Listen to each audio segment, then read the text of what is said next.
अगर कोई आपसे कहे कि एक कमरा ऐसा है जो दिन में आपका होता है लेकिन रात होते ही किसी और का हो जाता है, तो क्या आप उसमें रहने की हिम्मत करोगे? क्योंकि जिस रात आरव ने उस कमरे में सोने का फैसला किया, उसी रात से उसकी जिंदगी दो हिस्सों में बढ़ गई। आरव एक साधारण सा लड़का, न ज्यादा साहसी न ज्यादा डरपोक, बस जिंदगी से थोड़ा परेशान। नौकरी चली गई थी, प्रेमिका उसे छोड़कर जा चुकी थी और शहर में रहने के लिए पैसे भी नहीं थे। तभी उसे मिला शहर के आखिरी कोने में बना एक बहुत पुराना छात्रावास। मालिक ने बस इतना कहा था, कमरा नंबर 404 खाली है, किराया कम है, बस रात में दरवाजा अंदर से बंद रखना। आरव ने ज्यादा सवाल नहीं किए। यहीं उसने अपनी सबसे बड़ी गलती की। कमरा बहुत छोटा था, दीवारों पर सीलन जमी थी, खिड़की से बाहर सिर्फ अंधेरा दिखाई देता था। लेकिन एक अजीब बात थी, कमरे में एक अतिरिक्त कुर्सी रखी थी, जबकि आरव अकेला था। उसने खुद से कहा, पुराना छात्रावास है, पिछले रहने वाले की होगी। रात के लगभग 2:17 आरव की नींद अचानक खुल गई। टिक टिक टिक, ऐसा लग रहा था जैसे कोई घड़ी उल्टी चल रही हो। उसने अपना मोबाइल देखा, न कोई संकेत न समय, पूरी स्क्रीन काली। और तभी कुर्सी के खिसकने की आवाज आई, बहुत धीरे। आरव ने अपनी आंखें बंद कर ली। ये बस मेरे दिमाग का वहम है, उसने खुद से कहा। लेकिन तभी किसी ने बहुत हल्की आवाज में कहा, तुम्हें यहां नहीं होना चाहिए था।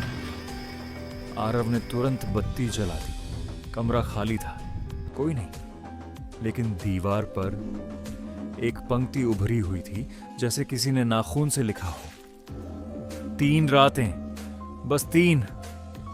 आरव जोर से हंस पड़ा। तनाव है, दिमाग का भ्रम है। और वह फिर सो गया। अगली सुबह छात्रावास बिल्कुल सामान्य लग रहा था, लेकिन देखभाल करने वाले आदमी ने आरव को अजीब नजरों से देखा। रात ठीक से सो पाए? उसने पूछा। आरव ने हंसते हुए कहा, हाँ, बस थोड़ी आवाजें सुनाई दी। उस आदमी का चेहरा गंभीर हो गया। वो कमरा रात में आवाजें करता है? क्या मतलब? आरव ने पूछा। लेकिन वह बिना कुछ कहे वहां से चला गया। उस रात आरव ने तय किया, वह जागकर सब देखेगा। फिर वही समय आया, 2:17। कमरे की हवा भारी हो गई, कुर्सी अपने आप घूमने लगी और सामने लगे आईने में आरव का प्रतिबिंब थोड़ी देर से हिल रहा था। आरव ने हाथ उठाया, आईने में हाथ 3 सेकंड बाद उठा और तभी आईने में किसी और का चेहरा दिख गया। एक आदमी, उम्र लगभग 35 साल, थका हुआ चेहरा, डरी हुई आंखें। क्या तुम मुझे देख सकते हो? उसने पूछा। आरव की आवाज नहीं। अच्छा है, इसका मतलब समय अभी बदला नहीं। आरव ने कांपती आवाज में पूछा, तुम कौन हो? वो आदमी बोला, मैं भी कभी कमरा नंबर 404 में रहा करता था। उस आदमी ने बताया, हर 10 साल में कमरा नंबर 404 एक दरवाजा बन जाता है। दिन में, वर्तमान, रात में भूत और भविष्य आपस में टकराते हैं। जो यहाँ 3 रातें पूरी होती, वह या तो बाहर निकल जाता है या इसी कमरे का हिस्सा बन जाता है। आरव का शरीर ठंडा हो गया। और तुम? उसने पूछा। वह आदमी हल्का सा हंसा। मैं दूसरी वाली श्रेणी में हूं। तीसरी रात तुम्हें एक चुनाव मिलेगा, या तुम किसी और की जगह लोगे या कोई और तुम्हारी। आरव चीख पड़ा, मैं यहां से चला जाऊंगा। आदमी ने शांति से कहा, कोई भी तीसरी रात से पहले यहां से नहीं जा पाया।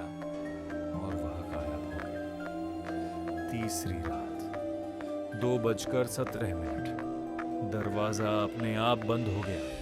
दीवार पर नई पंक्ति उभरी। अब फैसला तुम्हारा है। कमरे में 2 कुर्सियां थी। एक पर आरव बैठा था, दूसरी खाली थी। लेकिन तभी दरवाजे पर दस्तक हुई। बाहर से वही देखभाल करने वाले की आवाज। नया लड़का आया है, कमरा नंबर 404, उसके लिए खाली करना है। आरव का खून जम गया। तो क्या मैं ही अब वो कोई बन रहा हूं?